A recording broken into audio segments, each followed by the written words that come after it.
Hi, good morning.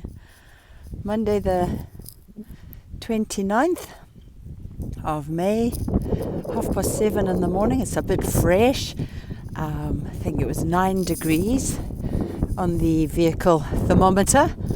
But as you can see, blue skies. Oh, chemtrail.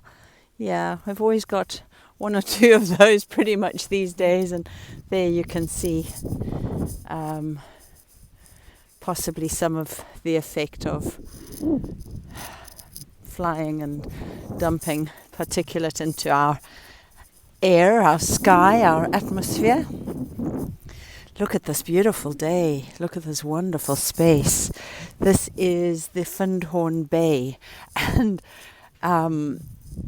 the sea is going out.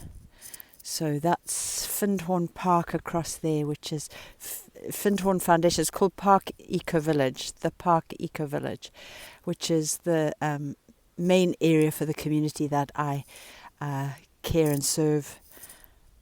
about and serve. There's a lovely house right there. Can you imagine the views? Wow. Anyway, and the Culbin Forest across that way, and my shadow waving at you. And yeah, it's just not often I come down here necessarily. Colin and I, we used to live across the road, kind of that side, yeah, where we first started off. When we came here in 2016, we moved in with my mom and dad temporarily, whilst Colin renovated a small caravan. Like, it's not a caravan as in one of the metal caravans or mobile homes, but an old park home type thing, very small, and it's wooden. So it fortunately, because it's wooden, you can do quite a lot to renovate. And he was able to strip everything out, literally everything, right to the outer skin, and then rebuild on the inside. So our little caravan, which I've shown in one of the walks from the outside, I've shown it, was our home for 2.5 years, and it's just across the road there. When we used to live there, we used to come down to the bay, not every day, but reasonably often, and it was just such a beautiful place to walk. And there's a lot of bird life, aquatic birds. It looks like that's a bunch of crows there, so less aquatic, and that's the opening to the sea ahead there. There has been a lot of bird flu or something, so people have in the last, I don't know, number of months or year or so, found a lot of dead birds on the shorelines and stuff, and there've been signs up before, etc. But for now, I think we're okay. I haven't seen anything to cause me any concern. The water's not looking so pretty. It's coming in. So it's not going out. Well, of course, yes. Clearly it's on its way in. Look at it moving inexorably in from the sea. Which means I'm going to walk back now because there's quite a large expanse of sand. And the windmills are generating the power, the energy that's required. There's I don't know if I can see it here. Is that it there? Oh, I'll show you when I'm on the road anyway. Nimrod, it's called the Duke of Edinburgh, I think it is, Nimrod, which is there for people to see. It's just, I don't know why it's there, but it's there, and it's been there since long before we were here, so yeah.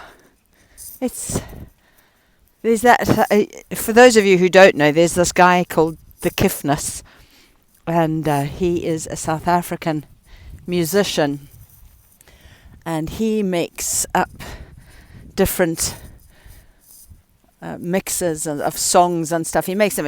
He does it himself, but he'll find something unusual, like a cat meowing or a strange sound, animal sound, or what have you, and he'll make up a song, a melody that he then puts out on his channels. And he's very popular, so he gets a lot of views. And there's this young lad from Jamaica, and Kifnus picked up his song where he's singing in his classroom, "It's a Beautiful Day." And that song just resonates in my head so often in this place. It's always just there. It's a beautiful day, yay, yay, yay. It's a beautiful day, yay, yay. So go and have a look for that on YouTube. The Kifnus, It's a Beautiful Day. Anyway, that young lad is not so little anymore, but Kifnus found that and mixed it into a song and put it out there, and it went viral. And now I believe this young chap has been picked up by Sony. And in fact, Kifnus is quite amazing, because he also, some people send him clips of different things, and he mixes them into songs.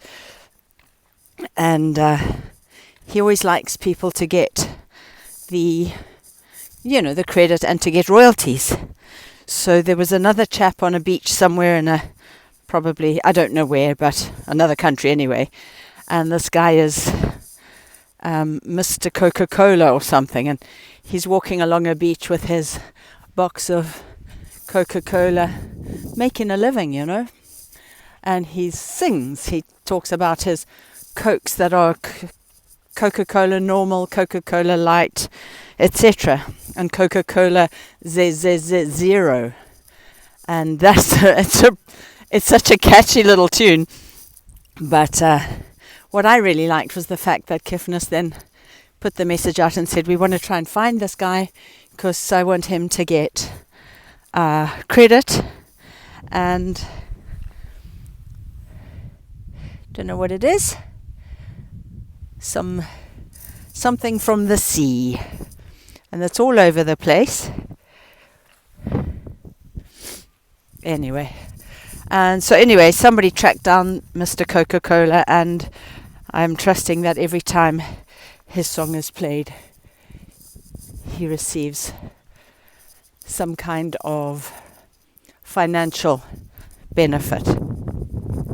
So I think that's really great of this chap Kifnus, South African guy. And so there's fun stuff out there, even when there's the stuff that's not so much fun.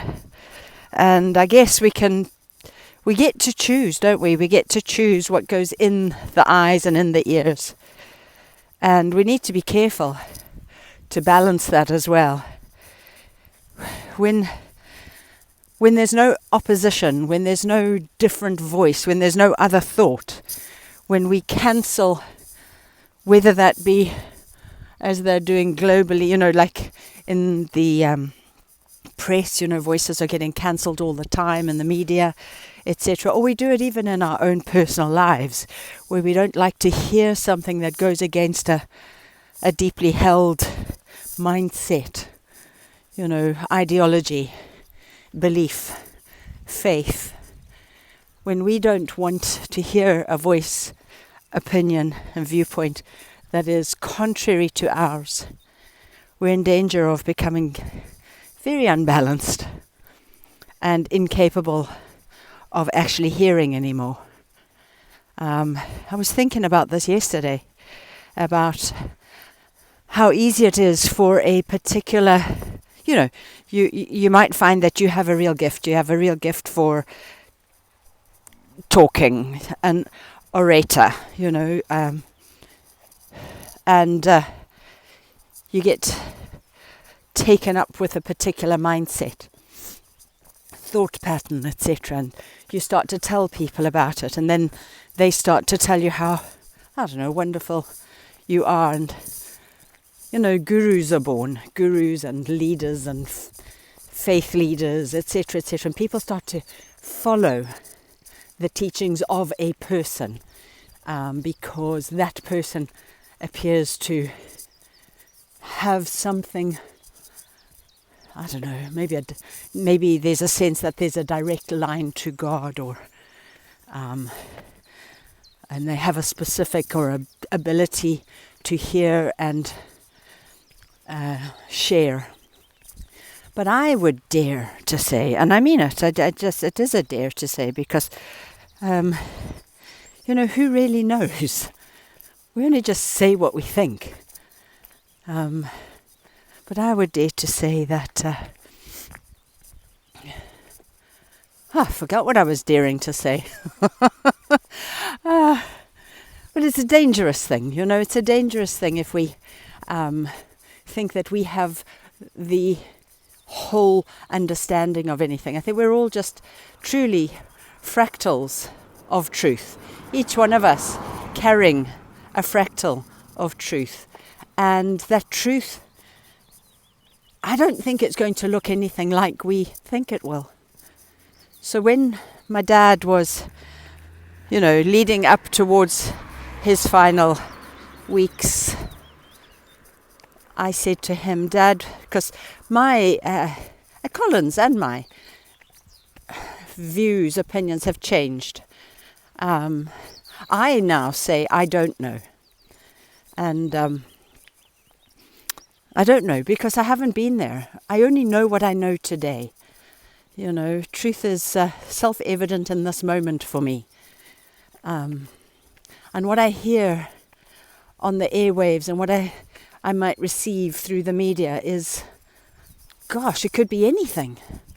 Absolutely anything, unless you're there and you can see it, touch it, feel it, taste it, and what have you. And even then, what we can see is perhaps illusory.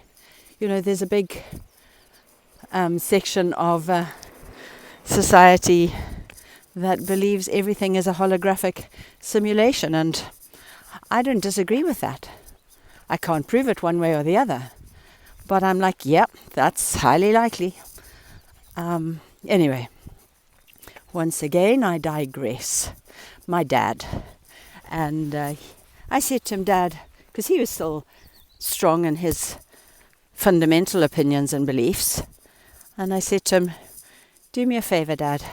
Because he was trying to convince me. And I just said to him, I'm just no longer of that mind, but do me a favor, when you get to the other side, come and tell me. And bless him, he turned around and he said, if I can, I will. And I appreciated that because it allowed me to see that he was now more open-minded than he might have been in the past. There would have been a time when he would have said, no, that's not possible because, and that would have been based on a taught theory about what happens when a person passes away and they have a strong Christian fundamental ideology. So anyway, my dad said that, and a couple of months or so after he had passed, he did come to me quite clearly, absolutely clear as a bell, in a dream. I was sleeping, I was in my dream, and I woke up in my dream, and I realized my dad was there. I remember consciously recognizing his presence and thinking, oh, Dad's here. He must have something to tell me. And I turned around and, good morning. I turned around and looked at him, and he looked at me, and all he said was, it's not what we think it is. And that was it. There was nothing else. My dad then just left. I took that on board, and it's not what we think it is has become more and more enlightening, more and more understandable to me. Because as soon as the finite human brain can encapsulate something that cannot be encapsulated in human thinking, we make it so limited. We take away impossibility. We take away the mystery. Because as human beings, we have a natural desire to explain. You know, when children are growing up, you remember that the whys. Why is the sky blue? Why is the grass green? Why? Because there's this natural desire to learn and explain and understand. But I think that it would be better if we didn't try and explain or understand everything, because I think we diminish it. You know, we have this magnificence of nature, of the the natural environment and animals, etc. We have that. That's more than enough to captivate us with wonder and to allow us to then just be in our existence as spiritual beings, experiencing a momentary physical experience in this three-dimensional realm, which is very likely a holographic simulation. But who knows? I know science is starting to suggest that, not starting to, I think they have already, and you know, there's many scientists and what have you that fully believe in that. Look, I don't know. I don't understand quantum physics.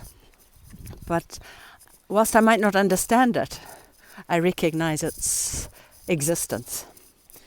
And the same goes for the fact that there is an intelligent designer, a creator for this, you know, for this reality that we live in. And we are co-creators within it. You know, we have a creative power within us, placed there by our designer. And the Bible speaks about the power of our words, the power of our tongue. And words have creative power, and we can speak life and we can speak death. And I'm certain that there are other faith groups that say exactly the same thing. I can only speak from a Christian point of view because the Bible is the book that I read. That's where I got my teaching, understanding, etc. about this kind of existence. But I'm also very aware that a number of books were left out. And I think that was because there are mysterious things in those books that a certain layer of I don't even know what you call it. Whatever. Maybe it's entity, maybe it's humanity, I don't know, but they didn't want us to know. A level of authority, but there are truths that we have not ever been exposed to and have been told that we shouldn't look at it because it's dangerous and we're told it'll send us to hell, because that's a great restrictor of movement, a great restrictor of freedom is the fear of hell. And that's been used for, well, is it coming on? So at least 1700 years, maybe 1800 years, I don't know. Something like that, a long time. Because if you can keep people obedient and submitted, then you don't have to worry about them finding out the truth, questioning it and saying, no, that's, I refuse. Free will was a gift given to all of those of us who are born into this air-breathing world. It's amazing how easily we give it up. But I suppose when it's what you're taught from the day you're born, you don't really know any different until you start saying, that's me, I'm going to deconstruct my life so that I can find myself. That's what Colin and I did. We started that journey in 2015. It was a long time coming, probably over a decade, walking that path towards freedom. And the deconstruction is it's difficult. It's painful. It lays bare things. You find out that you believed lies. You find out that you taught lies.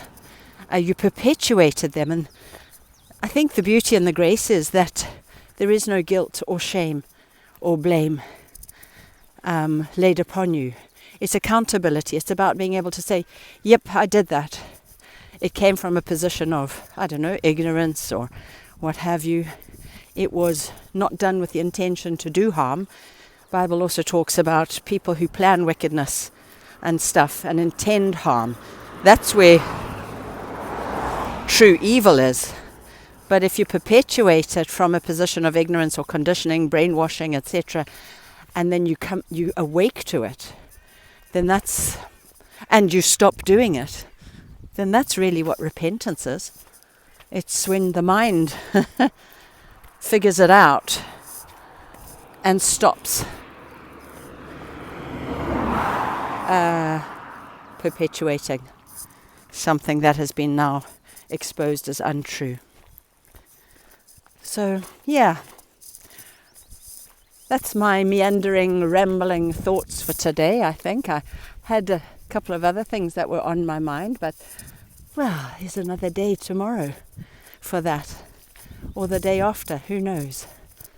I hope you've enjoyed seeing this side of the bay.